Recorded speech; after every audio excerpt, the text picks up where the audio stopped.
Sudah. Yes. Kita mulai ya. Assalamualaikum warahmatullahi wabarakatuh.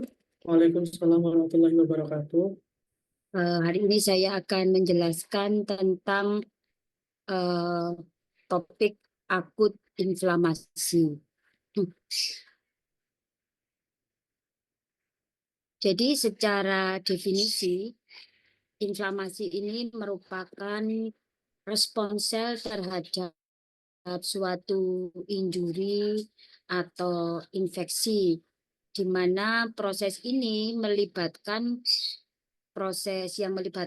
sistem vaskuler ya, kemudian juga sel-sel inflamasi, kemudian juga molekul-molekul yang berkaitan dengan kekebalan dari tubuh untuk menghilangkan penyebab tersebut. Misalnya ada mikroba, kemudian toksin atau sel-sel yang mati akibat proses injuri tadi.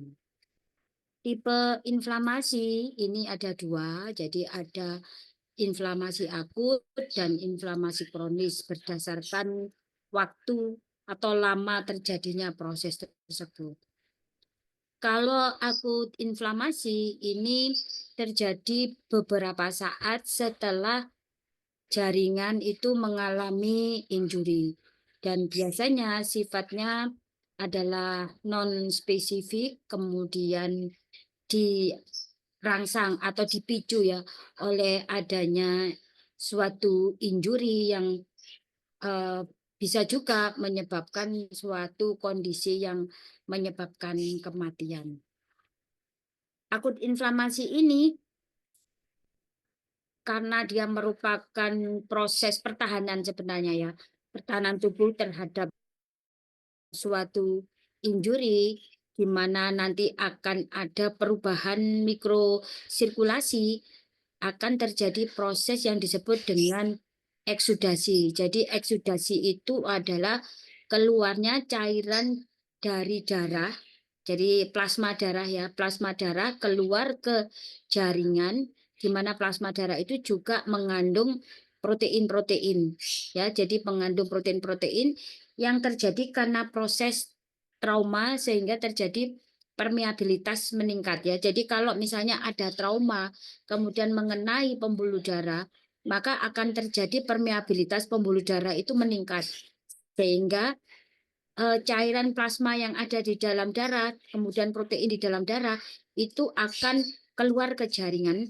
Jadi keluar dari pembuluh darah ya, keluar ke jaringan, kemudian diikuti dengan keluarnya leukosit. Fungsi dari cairan dan protein yang keluar tadi itu sebenarnya adalah untuk menetralisir dari antigen ya. Jadi kalau misalnya ada antigen, karena misalnya antigen tadi sel yang rusak tadi ya, kemudian ngumpul di situ, maka dengan adanya cairan itu dia akan lebih encer, sehingga konsentrasinya menjadi lebih sedikit.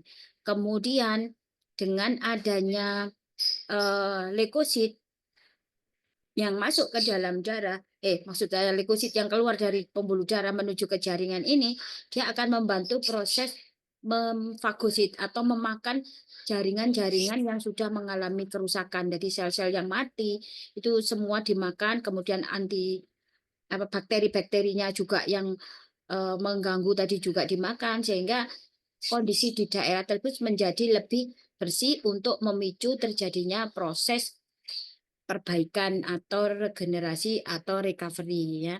Nah, akut inflamasi ini ciri khasnya adalah prosesnya singkat, kemudian dia terjadi sebelum proses respon imun ini masuk ke tahap yang stabil ya.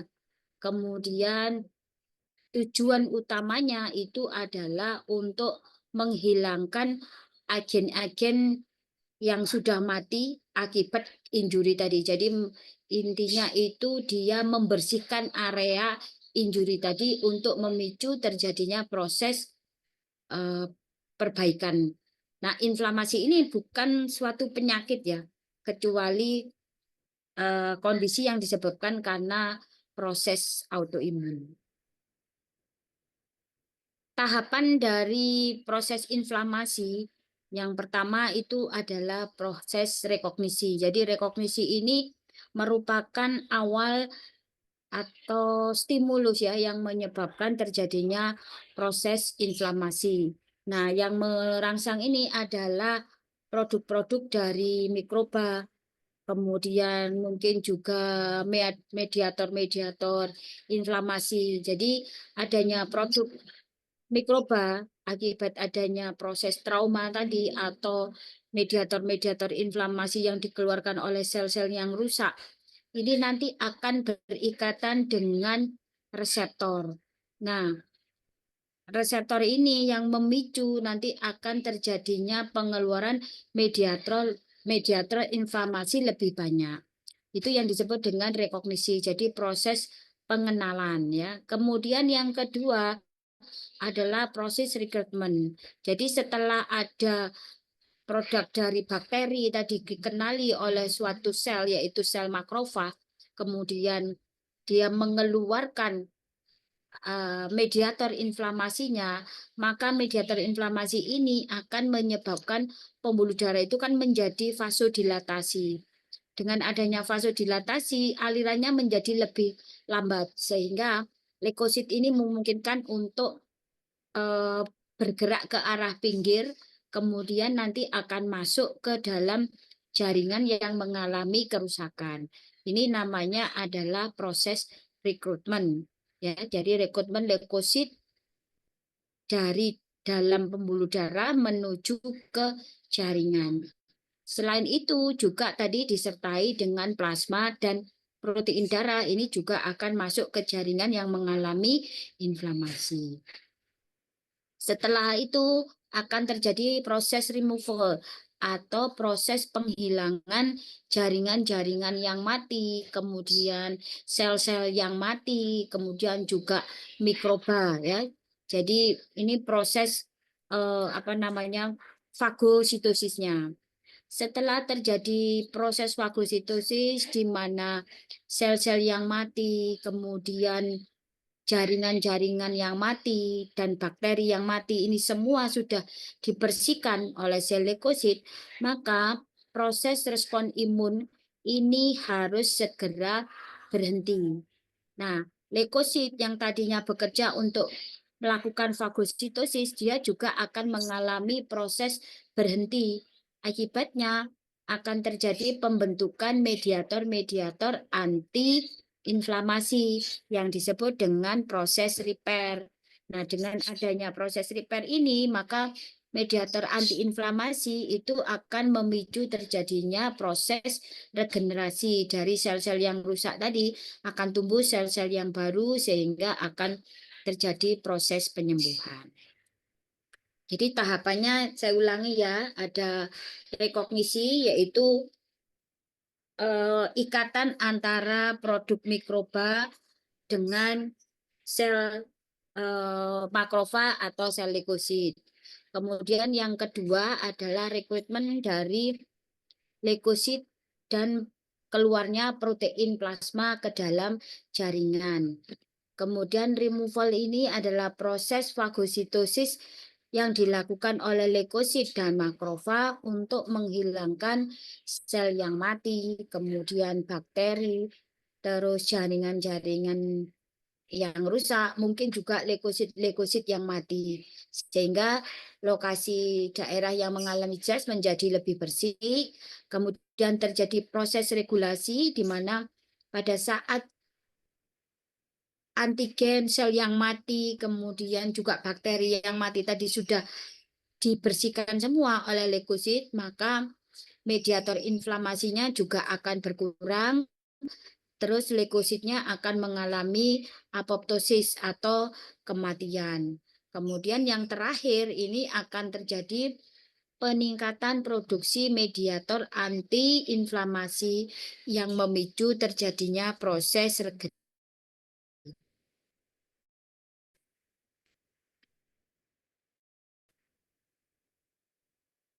Tadi ini kan dibagi menjadi akut dan kronik ya. Jadi perbedaannya kalau akut itu kan segera terjadi dan merupakan respon tubuh terhadap jejas ya, terhadap jejas. Jadi dia fungsinya adalah untuk segera menghilangkan penyebab dari jejas tadi. Nah, onsetnya ini bisa dari menit sampai jam, kemudian juga durasinya ini bisa mulai dari jam sampai beberapa hari. Kalau yang kronis ini adalah respon terhadap antigen yang sulit untuk dihilangkan. Jadi misalnya antigennya terlalu banyak, antigennya terlalu eh, kuat virulensinya atau terlalu apa ya virulensi itu terlalu ganas, kemudian atau daya tahan tubuh kita yang jelek ya. Nah, ini akan menyebabkan eh, respon imun itu menjadi memanjang sehingga terjadilah kondisi yang kronis. Jadi onsetnya ini mulai hari dan durasinya bisa sampai bertahun-tahun. Kemudian kalau respon imun, maksud saya inflamasi akut, ini sel yang berperan itu adalah sel neutrofil. Ya, jadi sel neutrofil ini nanti kan fungsinya untuk proses fagositosis. Kalau yang kronik itu yang berperan itu adalah sel monosit, makrofag, dan limfosit. Kemudian kerusakan jaringannya, kalau akut ini biasanya akan mengalami proses penyembuhan dengan sendirinya, sedangkan kalau kronis ini terjadi proses scarring atau fibrosis ya. Jadi proses penyembuhannya itu menjadi terbentuknya fibrosis. Kemudian untuk tanda-tanda klinisnya itu ada 4 cardinal sign. Kalau akut ada rubor, tumor, kalor, dolor ya. Jadi ada kemerahan, bengkak, kemudian ada rasa panas dan nyeri.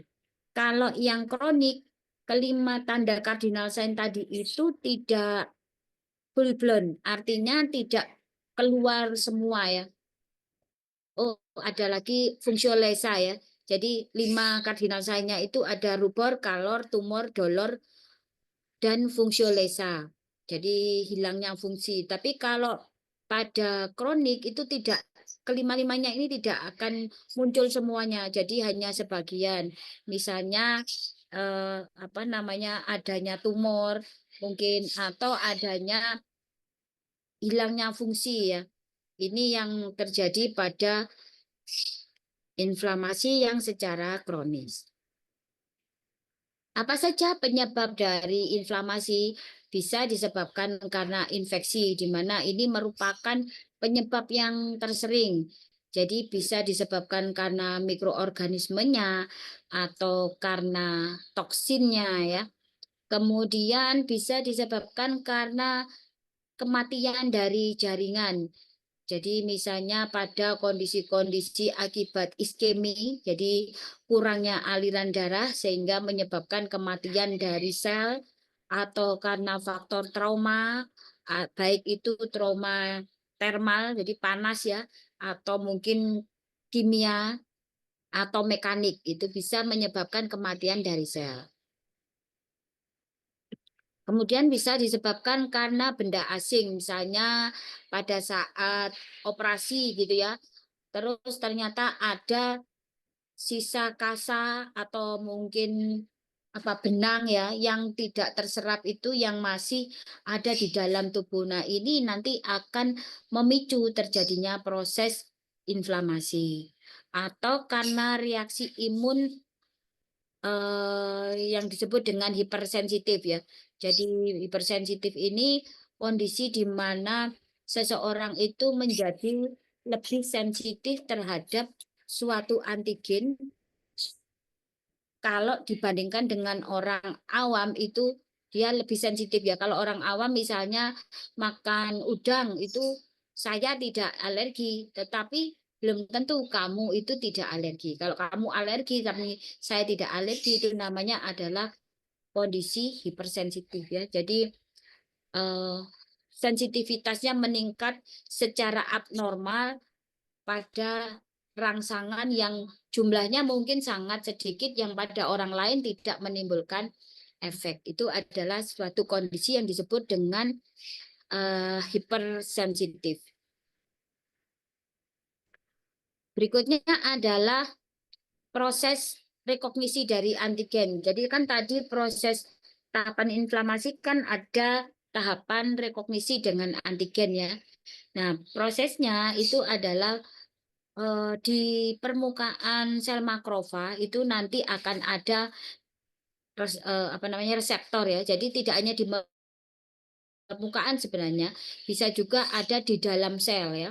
Jadi reseptor itu bisa ekstrasel, bisa intrasel. Nah, kemudian sel-sel yang bisa mempresentasikan reseptornya itu termasuk adalah sel epitel, kemudian sel dendrit, sel makrofag, kemudian juga sel leukosit. Nah, komponen-komponen dari antigen misalnya mikroba atau komponen dari mikroba itu sendiri atau toksin ya, itu nanti akan berikatan dengan reseptor yang ada di permukaan dari sel makrofag, sel dendrit, sel epitel maupun sel leukosit. Nah, setelah diikat atau di apa namanya, setelah di apa berikatan dengan reseptor tadi ya, maka nanti akan terjadi proses kerusakan ya. Kerusakan di mana eh, toksin yang sudah diikat atau bakteri yang sudah diikat itu akan masuk ke dalam sel. Kemudian dia akan mengaktifkan terjadinya kerusakan dari DNA, kerusakan dari ATP, kemudian juga terjadi eh, penurunan ion kalium ya, karena adanya kerusakan dari membran sel. Kemudian juga akan meningkatkan terjadinya produksi mediator inflamasi. Kemudian setelah terjadi kerusakan tadi, maka adanya mediator-mediator inflamasi ini akan memungkinkan atau memunculkan ya ekspresi dari reseptor dari leukosit. Jadi leukosit-leukosit ini akan banyak mengekspresikan reseptornya, kemudian dia akan berikatan dengan protein yang ada di dalam darah. Bisa protein komplement, bisa protein antibodi ya. Nah, dengan adanya ikatan leukosit dengan protein antibodi, protein komplement ini akan lebih mudah untuk mengenali suatu antigen sehingga terjadilah proses inflamasi. Kemudian ditambah dengan adanya protein-protein tadi yang berasal dari plasma darah tadi ya, misalnya protein komplement, kemudian mannose binding lectin, ini semuanya nanti akan membantu proses fagositosis itu menjadi lebih cepat gitu ya. Berikutnya adalah stase atau stadium dari akut inflamasi. Jadi kan tadi kalau proses inflamasi tadi itu melibatkan perubahan seluler ya. Jadi yang pertama berupa itu adalah perubahan vaskuler. Maka dia akan terjadi kondisi pertama adalah vasokonstriksi. Harapannya dengan adanya vasokonstriksi, maka aliran darah ke jaringan yang rusak itu tidak terlalu banyak.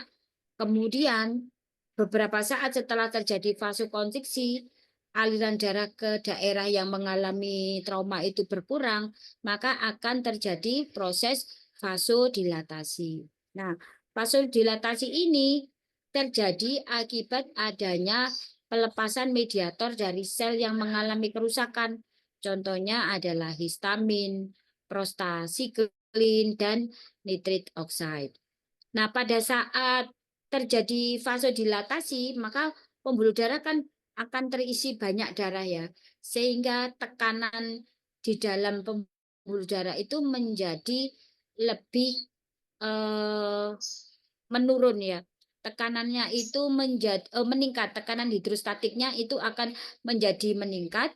Nah, karena tekanan hidrostatik itu meningkat, maka akan terjadi perpindahan ya. Perpindahan dari sel leukosit. Jadi sel leukosit tadi yang ada di dalam darah, dia akan bergerak ke arah dinding pembuluh darah. Jadi perubahan pertama adalah di pembuluh darah ya. Jadi prosesnya adalah terjadi vasokonstriksi, kemudian diikuti oleh vasodilatasi. Nah, vasodilatasi ini disebabkan karena adanya mediator-mediator inflamasi yang dikeluarkan oleh sel-sel yang mengalami kerusakan. Contohnya adalah histamin, prostasiklin, dan nitrit oxide. Dengan adanya vasodilatasi pembuluh darah, maka tekanan di dalam pembuluh darah menjadi meningkat atau tekanan hidrostatik. Ini nanti akan menyebabkan pengeluaran cairan sebenarnya ya. Pengeluaran cairan dari darah menuju ke jaringan dan pengeluaran protein menuju ke jaringan ditambah dengan pengeluaran leukosit dari pembuluh darah menuju ke jaringan. Nah, ini akan terjadi vascular permeability. Jadi setelah vasodilatasi, maka terjadi permeabilitas vaskular tadi meningkat. Nah, proses ini juga disebabkan karena mediator-mediator inflamasi. Akibat dari kerja mediator inflamasi ini, maka sel-sel endotel itu menjadi kontraksi ya, mengkeret gitu ya. Sehingga jarak antar sel endotel menjadi lebih longgar. Nah, antara jarak sel endotel yang menjadi lebih longgar ini menyebabkan terjadinya kebocoran sehingga cairan plasma dari pembuluh darah, kemudian protein ini bisa keluar dari pembuluh darah menuju ke jaringan. Berikutnya adalah tahap ketiga itu adalah tahap rekrutmen dari leukosit. Nah, setelah pembuluh darah tadi vasodilatasi, kemudian terjadi permeabilitas yang meningkat sehingga terjadi kebocoran dari cairan dan protein, maka yang berikutnya terjadi adalah leukositnya. Jadi leukosit-leukosit yang ada di dalam darah tadi itu akan bergerak ke arah pinggir, ke arah apa namanya dinding pembuluh darah, kemudian dia akan nerobos dari pembuluh darah menuju ke jaringan. Nah, tujuannya itu dia adalah untuk membantu makrofag memfagosit antigen-antigen yang ada di jaringan yang mengalami kerusakan. Nah, kenapa kok leukosit itu bisa nyampe ke daerah yang mengalami kerusakan, tidak nyasar kemana-mana? Ini disebabkan karena pada saat ada kerusakan jaringan, kemudian makrofag yang ada di jaringan tersebut berespon terhadap kerusakan tadi, dia juga akan mengeluarkan signal. Sehingga signal yang dikeluarkan oleh makrofag yang sedang menganjurkan antigen itu, itulah yang memanggil leukosit. Sehingga leukosit tidak nyasar kemana-mana, tapi dia langsung menuju ke daerah yang mengalami kerusakan. Nah, yang mediator yang dikeluarkan oleh makrofag yang sedang aktif tadi itu disebut dengan kemotaktik faktor.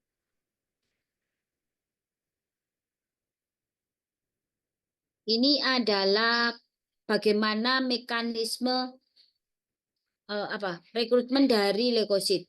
Jadi yang pertama adalah marginasi, rolling, kemudian adesi ya. Jadi pada saat ada proses inflamasi yang disebabkan karena mediator inflamasi sehingga pembuluh darah tadi mengalami vasodilatasi, maka aliran darah itu menjadi lebih lambat, maka leukosit dengan dipanggil oleh makrofag melalui kemoatraktan tadi ya, itu nanti akan bergerak ke pinggir, namanya adalah marginasi.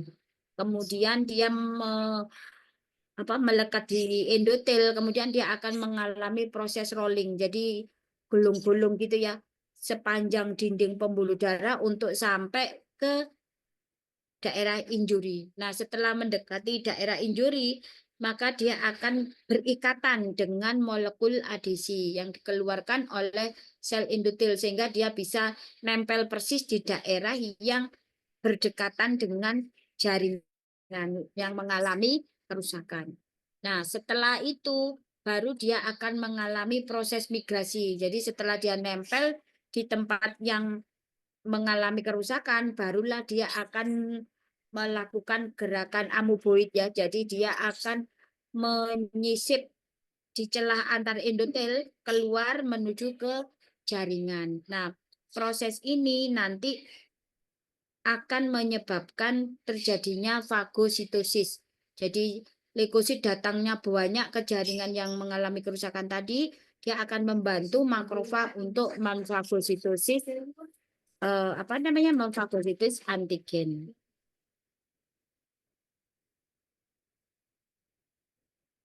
Nah, tadi migrasi ini disebabkan karena adanya kemotaktik faktor yang dihasilkan oleh makrofag ya. Nah, ini adalah prosesnya. Jadi pada saat ada makrofag yang sedang aktif untuk memfagosit jaringan-jaringan yang mati atau bakteri, maka kan dia akan mengeluarkan mediator inflamasi yang disebut dengan kemoatraktan. Nah, mediator inflamasi ini nanti akan menyebabkan leukosit yang ada di dalam darah itu tadi akan minggir dulu ke dinding pembuluh darah, namanya adalah migrasi. Kemudian dia akan rolling, jadi gulung-gulung gitu ya ke sepanjang dinding pembuluh darah sampai di dekat dengan jaringan yang mengalami kerusakan. Setelah itu baru dia berikatan dengan molekul adhesi yang dikeluarkan oleh endotel akibat proses inflamasi. Selanjutnya setelah dia menempel, baru dia menyisip ke celah antar endotel menuju ke jaringan untuk membantu melakukan proses fagositosis sehingga antigennya menjadi bersih.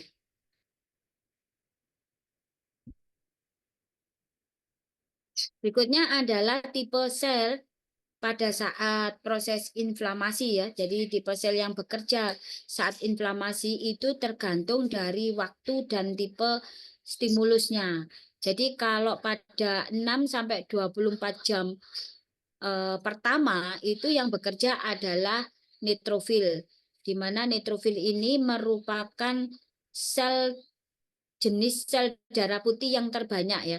Jadi di dalam sel darah putih itu kan namanya leukosit ya. Nah, komponen atau komposisi dari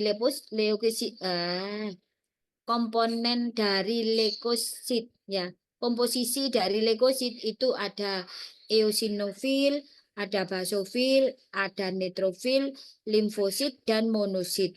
Nah, yang terbanyak dari jenis leukosit tadi itu adalah neutrofil, di mana neutrofil ini merupakan sel yang bekerja ya, yang bekerja untuk misalnya karena ada antigen berupa bakteri ya, bakteri atau sel-sel yang rusak itu nanti sel-sel yang mati gitu ya, itu yang bekerja adalah yang keluar adalah neutrofil dan dia mempunyai umur yang pendek sehingga dia tidak boleh terlalu lama di dalam jaringan karena kalau dia terlalu lama di dalam jaringan maka dia akan merusak jaringan yang sehat. Jadi dia datang ke jaringan untuk membunuh bakteri dan menghancurkan antigen-antigennya. Setelah semua tugasnya selesai dia harus mati.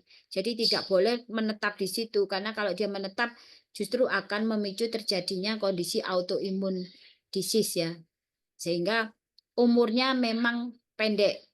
Kemudian kalau lebih dari 24, jadi antara 24 sampai 48 jam, maka yang mulai bekerja itu adalah sel monosit atau makrofag. Jadi monosit itu kalau masih di dalam darah itu namanya selnya ada sel monosit ya, jenis leukosit yang namanya monosit. Nah, monosit itu nanti akan masuk ke jaringan. Nah, pada saat dia sudah masuk ke jaringan, maka namanya menjadi makrofag. Nah, makrofag ini tinggalnya lama di dalam sel atau di dalam jaringan ya, karena memang lokasinya di situ. Nah, dia ini akan lebih berperan pada kondisi inflamasi yang sifatnya kronis atau yang memanjang. Kemudian tadi kan berdasarkan jenis stimulusnya ya, berbeda berdasarkan waktu dan berdasarkan jenis stimulusnya. Nah, kalau stimulusnya tadi itu misalnya virus, maka yang keluar itu selnya adalah bukan neutrofil tapi limfosit. Atau kalau pasien-pasien alergi yang keluar bukan neutrofil tetapi yang keluar adalah eosinofil, misalnya karena infeksi parasit atau kecacingan gitu ya, atau proses alergi. Jadi sel yang dominan bekerja itu tadi tergantung dari waktu dan tergantung dari jenis stimulusnya. Kalau akut yang bekerja adalah sel neutrofil, kalau kronis lebih dari 48 jam itu adalah makrofag. Kemudian kalau virus yang menginduksi atau yang masuk ke dalam jaringan virus, maka nanti yang keluar adalah sel limfosit. Kalau alergi atau parasit, maka yang keluar adalah sel eosinofil. Bagaimana kalau alerginya itu lama? Ya, kalau alerginya lama ya yang keluar adalah sel eosinofil, kemudian monosit dan makrofag karena ini prosesnya kronis ya. Berikutnya adalah bagaimana proses fagositosis. Jadi yang pertama tadi kan adanya rekognisi tadi ya. Pertama kan rekognisi dari antigen.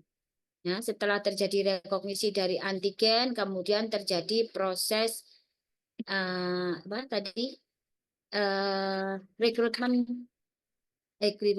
proses anu ya rekognisi, kemudian setelah terjadi rekognisi akan terjadi proses permeabilitas meningkat tadi ya, permeabilitas meningkat, kemudian terjadi rekrutmen dari leukosit, kemudian yang keempat adalah terjadi fagositosis. Jadi tadi setelah leukosit itu masuk, maka dia akan terjadilah proses fagositosis. Nah, bagaimana proses fagositosis yang terjadi? Prosesnya yang pertama adalah rekognisi dulu. Jadi antigen tadi harus dikenali oleh makrofag.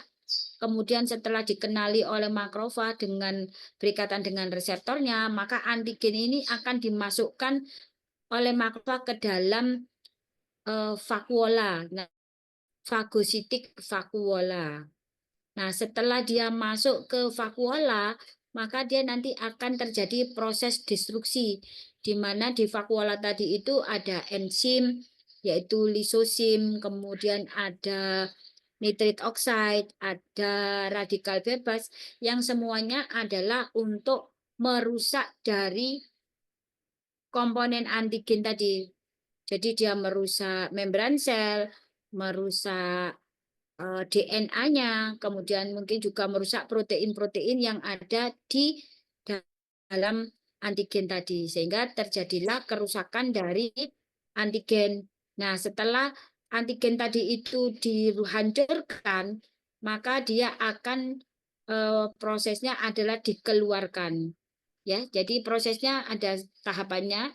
Jadi makroba atau antigen tadi harus berikatan dengan reseptor, kemudian akan dilakukan proses menelan ya. Antigen tadi dimasukkan ke dalam fagosom vakuola. Kemudian nanti akan terjadi proses lisis di mana ada radikal bebas nitrit oxide, kemudian ROS dan lisosim ini fungsinya adalah menghancurkan antigen tadi. Jadi DNA-nya dirusak, protein dirusak, kemudian membran selnya dirusak sehingga dia akan menjadi komponen yang ukurannya lebih kecil ya, yang tidak berbahaya terhadap sel, maka barulah dia dikeluarkan oleh sel makrofag. Nah, nanti sisa-sisa ini, sisa-sisa penghancuran antigen ini nanti akan difagosit lagi oleh makrofag-makrofag yang lain sehingga dia menjadi daerahnya menjadi lebih bersih. berikutnya apa yang terjadi akibat proses fagositosis tadi ya. Jadi kan fagositosis itu kan sebenarnya fungsinya adalah untuk menghilangkan jaringan-jaringan yang mati, kemudian bakteri, atau mungkin juga leukosit yang mati ya. Namun demikian, kadang-kadang terjadi kondisi patologi. Jadi kondisi patologi ini misalnya karena bakterinya terlalu banyak atau terlalu ganas, kemudian sistem imun tubuh kita yang tidak bagus, ini akan terjadi kerusakan dari jaringan ya. Nah, kerusakan ini bisa menyebabkan menjadi lebih lama atau tubuh itu gagal untuk membersihkan antigennya. Contohnya adalah pada pasien-pasien yang menderita TB paru ya yang disebabkan karena kuman tuberkulosis. Jadi kuman tuberkulosis itu sangat sulit untuk dimatikan oleh makrofag sehingga dia akan memicu terjadinya reaksi yang terus-menerus, inflamasi yang terus-menerus akibat kegagalan dari mematikan kuman tuberkulosis tadi. Kemudian yang kedua, ini juga bisa menginduksi terjadinya proses autoimun ya. Autoimun misalnya apa penyakit-penyakit apa tadi?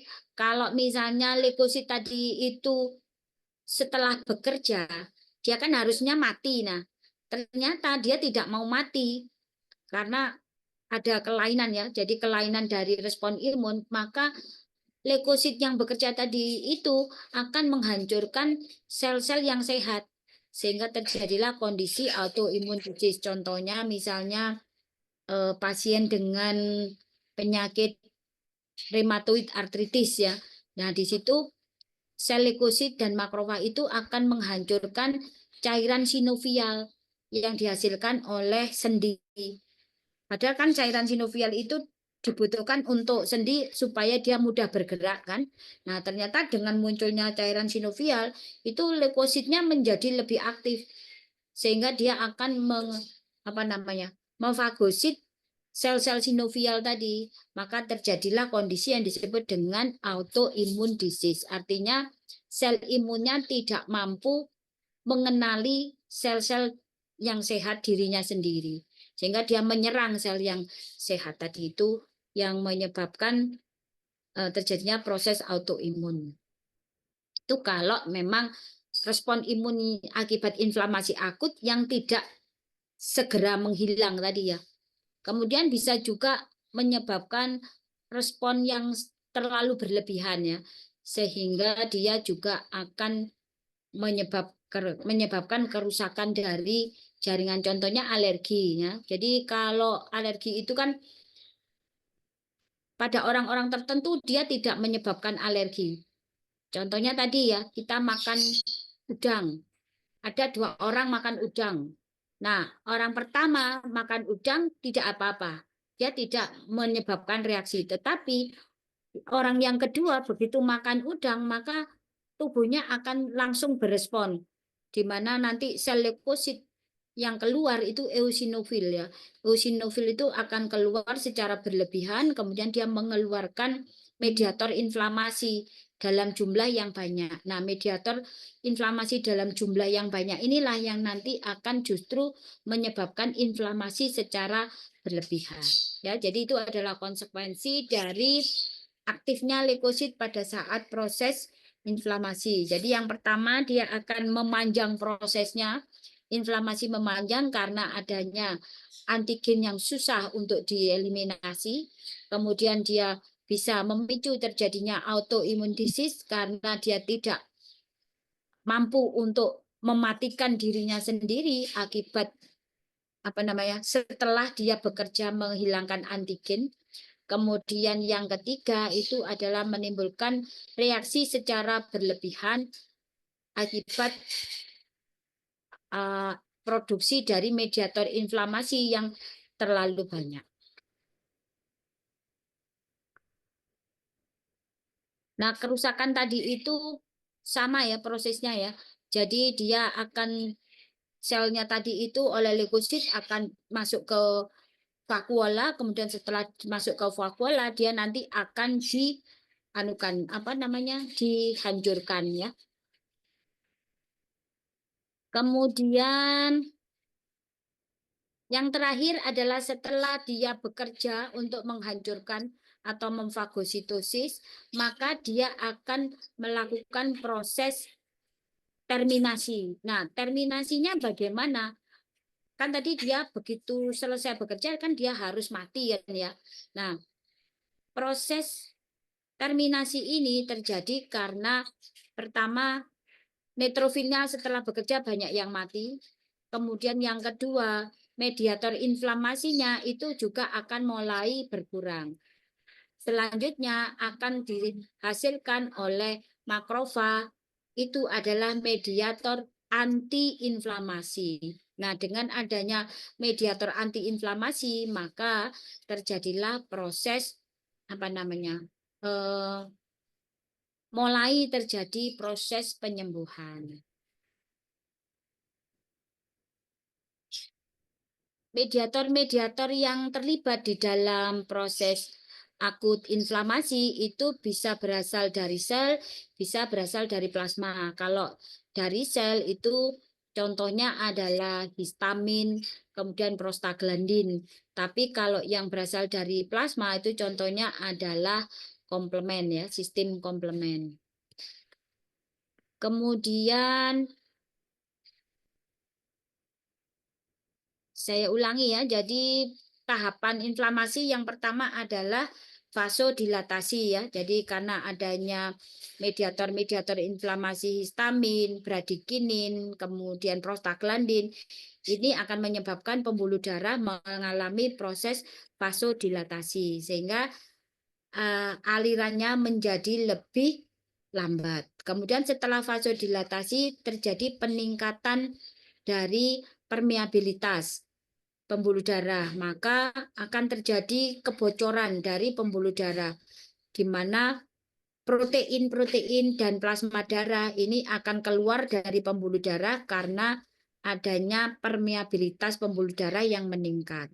Kemudian yang ketiga adalah proses rekrutmen leukosit. Aliran darah yang sudah melambat, kemudian ditambah dengan mediator inflamasi yang dikeluarkan oleh makrofag yang disebut dengan kemoatraktan, akan menarik leukosit yang ada di dalam pembuluh darah keluar ke jaringan. Prosesnya melalui tahapannya migrasi, kemudian rolling, setelah rolling dia akan adesi atau melekat pada epitel endotel yang ada di daerah dekat dengan jaringan yang rusak. Setelah itu baru dia mengalami proses migrasi atau pindah masuk ke jaringan yang rusak. Tahap keempat adalah fagositosis. Jadi setelah leukosit masuk, maka dia akan memfagosit antigen, memfagosit toksin, memfagosit makroba, memfagosit sel-sel yang mati. Semuanya dibersihkan. Setelah bersih, maka dia harus mengalami proses penghentian proses inflamasi. Nah, proses inflamasi berhenti karena neutrofilnya banyak yang mati, kemudian mediator inflamasinya juga berkurang, dan makrofagnya ganti menghasilkan mediator antiinflamasi. Nah, setelah terjadi proses penghentian di mana ada mediator antiinflamasi, maka dia akan memicu terjadinya proses regenerasi dari sel yang mengalami injury. Tuh, prosesnya seperti itu. Kemudian ini adalah macam-macam mediator inflamasi yang terlibat di dalam proses proses inflamasi ya. Jadi mediator inflamasi ada yang dihasilkan oleh sel, ada yang berupa komponen dari protein ya. Nah, ini yang dihasilkan oleh sel tadi kan ada histamin. Nanti efeknya adalah vasodilatasi. Yang menghasilkan adalah sel makrofag, kemudian basofil atau mast cell. Kemudian ada prostaglandin, ada leukotrien. Ini juga dihasilkan oleh makrofag. Kalau prostaglandin ini nanti efeknya dia adalah vasodilatasi, kemudian dia juga akan menyebabkan kalau prostasiklin itu juga vasodilatasi, tromboksan itu akan menyebabkan terjadinya vasokonstriksi dan agregasi dari platelet. Kalau leukotrien ini nanti akan menyebabkan migrasi dari leukosit. Kemudian TNF alfa dan interleukin 1 ini efeknya dia akan meningkatkan kerja dari sel-sel imun ya. Jadi mengaktifkan leukosit, kemudian dia juga mengaktifkan sel endotel untuk menghasilkan molekul adesi. Kemudian dia juga memicu terjadinya reaksi sistemik ya dari infeksi, misalnya ada demam, kemudian ada metabolisme yang abnormal, kemudian juga terjadinya shock karena sepsis. Kemudian ada kemokin ya, kemokin tadi itu yang menyebabkan leukositnya masuk atau yang sifatnya kemoatraktan tadi ya. Kemudian ada komplemen, ini kalau komplemen itu yang berasal dari plasma, ini fungsinya adalah untuk opsonisasi. Jadi opsonisasi itu seperti penanda. Jadi kalau misalnya leukosit tadi itu sudah berikatan dengan eh, dia komplemen ini nanti akan berikatan dengan antigen dulu ya. Nah, dengan adanya ikatan dengan antigen, maka antigen yang diikat tadi itu menjadi lebih terang gitu ya, lebih terang atau lebih berpendar sehingga leukosit mampu mengenali antigen dengan cepat, maka dia akan langsung menuju ke antigen tersebut. Itu yang disebut dengan opsonisasi. Jadi yang bekerja adalah sistem komplement namanya. Jadi protein yang dihasilkan oleh hepar yang kemudian masuk ke dalam darah.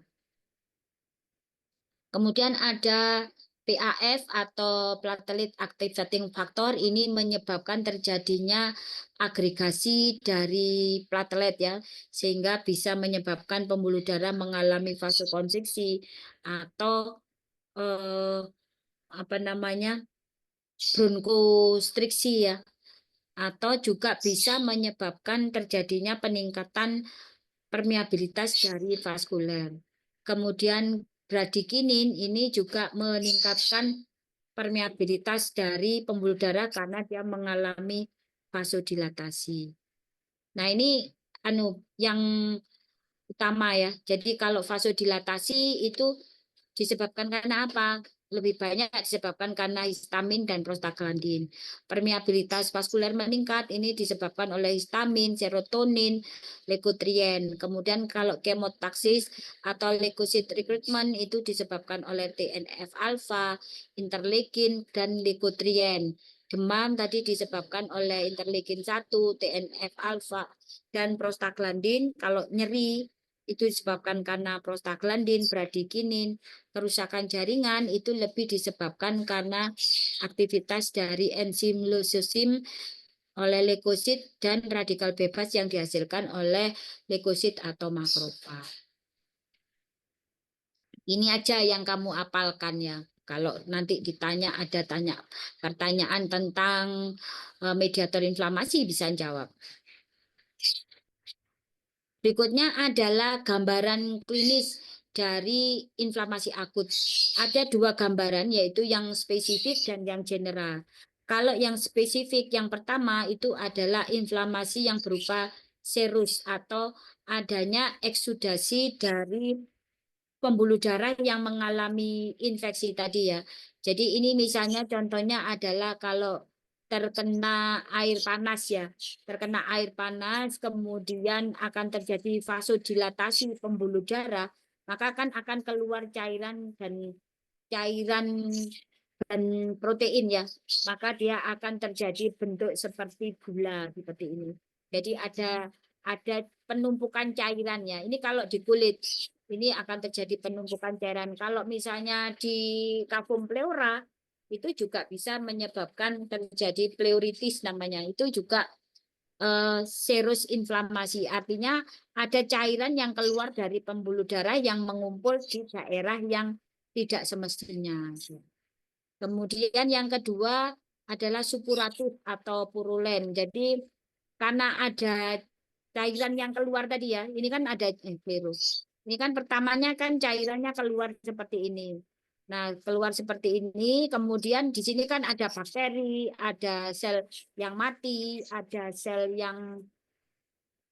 leukosit yang mati, maka dia akan terbentuk nanah. Nah, ini namanya adalah supuratif. Ini contohnya adalah apa namanya? Abses ya. Abses itu ya. Ini bentuknya seperti ini. Ini adalah supuratif atau purulen inflamasi. Jadi inflamasi yang terbentuk nanah. Kemudian kalau nanahnya ini kecil, kalau satu misalnya yang dirusak itu cuma satu folikel, ini nanti dia akan terbentuk satu. Tapi kalau banyak folikel, maka dia akan bergabung menjadi apa namanya? Menjadi satu ya. Banyak folikel yang terinfeksi kemudian kerusakan itu bergabung menjadi satu, menjadi besar. Ini namanya abses. Kemudian ada yang fibrinous inflamasi. Jadi kalau fibrinous inflamasi itu nanti akan terbentuk jaringan fibrus ya, jaringan fibrus sehingga justru akan merusak ya. Contohnya misalnya kalau pasien dengan TB ya, pasien dengan TB itu kan kuman tuberkulosisnya kan susah untuk dihancurkan. Nah, maka respon dari tubuh tadi menjadi kronis inflamasi. Nah, karena kronis inflamasi tadi itu nanti akan terbentuk jaringan fibrus sehingga jaringan parunya itu banyak berubah menjadi jaringan kat fibrus yang menyebabkan fungsi paru untuk proses pertukaran gas menjadi terganggu sehingga orangnya menjadi sesak nafas. Itu yang disebut dengan fibrinous inflammation.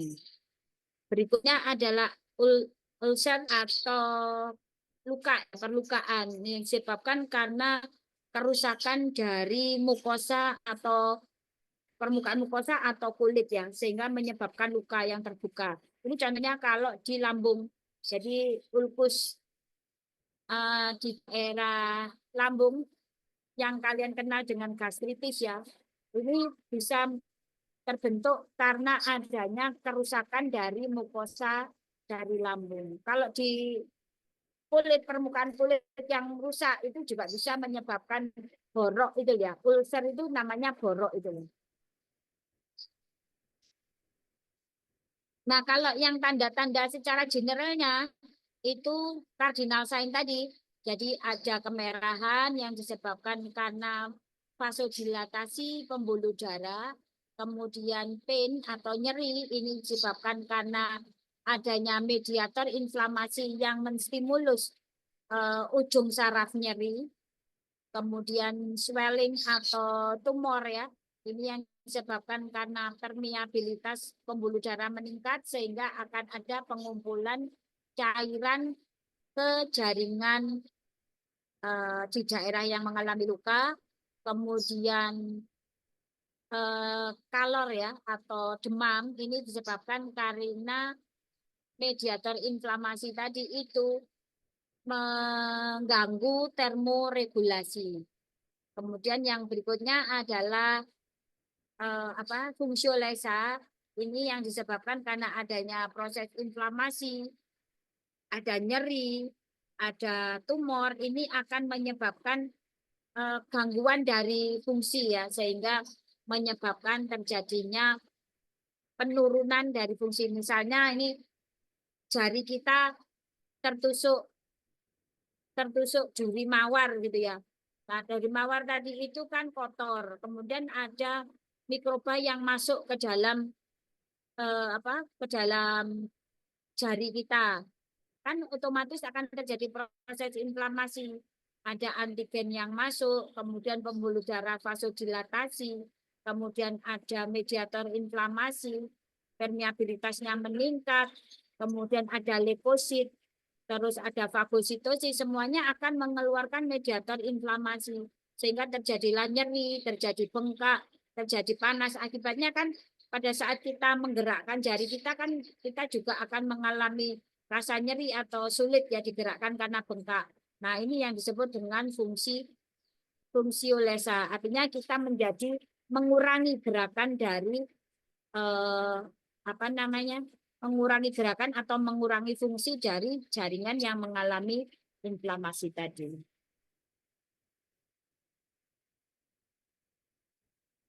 Berikutnya outcome dari inflamasi itu ada 3. Yang pertama adalah terjadi resolusi secara komplit, artinya semua antigen itu bisa dihilangkan. Ini adalah hasil yang paling bagus ya. Jadi begitu antigen semua dihilangkan, maka nanti akan terjadi proses kematian apoptosis dari sel-sel yang berperan di dalam proses inflamasi tersebut. Kemudian juga cairan-cairan yang masih ada di dalam jaringan itu nanti akan diserap kembali oleh tubuh, kemudian terjadilah proses regenerasi. Kemudian yang berikutnya itu bisa terbentuk jaringan scar atau fibrosis ya. Jadi di sini akan terjadi proses inflamasi sebenarnya. Jadi inflamasi yang terus-menerus sehingga akan ada proses penyembuhan tetapi tidak sempurna. Maka terjadilah penumpukan dari jaringan ikat fibrus tetapi inflamasinya masih ada. Contohnya adalah pasien dengan misalnya jaringan scar atau jaringan keloid gitu loh ya. Itu adalah proses akut inflamasi di mana inflamasinya masih terjadi dan disertai dengan proses penyembuhan yang yang tidak sempurna. Kemudian yang ketiga itu bisa terjadi ke arah kronik. Jadi kalau ke arah kronik itu memang antigennya itu terlalu kuat sehingga sel-sel imun kita itu tidak mampu menghilangkan antigen. Artinya proses itu menjadi melambat ya. Jadi atau memanjang, bukan melambat, menjadi memanjang. Inflamasinya menjadi memanjang sehingga tidak terjadi proses penyembuhan. Nah, ini yang disebut dengan kronik inflamasi. Ini referensi yang saya gunakan. Jadi kalau mau baca-baca bisa dibaca di sini. Ada pertanyaan? Baik, mungkin untuk sekarang masih belum ada, dokter. Tidak ada? Oke, dokter. Ya, baik. Kalau tidak ada, terima kasih. Kuliah saya akhiri. Assalamualaikum warahmatullahi wabarakatuh. Waalaikumsalam. Terima kasih, dokter. Terima kasih, Dok. Ya, Terima kasih, Dokter. saya live ya. Iya, dokter. Iya, Dok.